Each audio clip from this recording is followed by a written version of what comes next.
نحن نعيش في مجتمع ذكوري أحمق، تفكيره سطحي وأخرق، مجتمع يدعي أن المرأة حرة، ثم يأتيها بكل الغباء على حين غرة ويقول لها: أنت عورة، أنت فقط عورة، فلا بد لك سيدتي الآن من ثورة.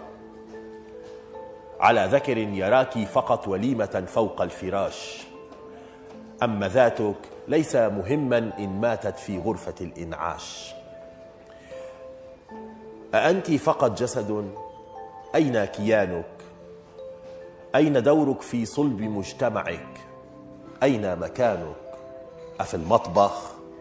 يا سيدتي، الذات لغير الله لا ترضخ. يا سيدتي، قومي وثوري على هذا المجتمع الذكوري، قومي وثوري على مجتمع يسبك يهينك، من لباسك يدينك. فشرف المرأة عود ثقاب، ليس كشرف الرجل متجذر في التراب. أصلا في مجتمعنا ليس مهما أن يكون للرجل شرف، فالرجل رجل مهما كان في ذاته من قرف. ما هذا الغباء؟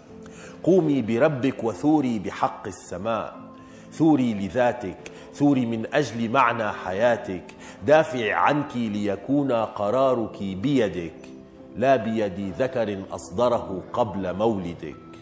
يا امرأة مستعبدة من أهلها، ثوري لتصبحي فاعلة لا مفعولا بها، حتى تكوني يوما في الصدارة، حتى تكوني منارة، حتى تكوني فعلا امرأة عن جدارة.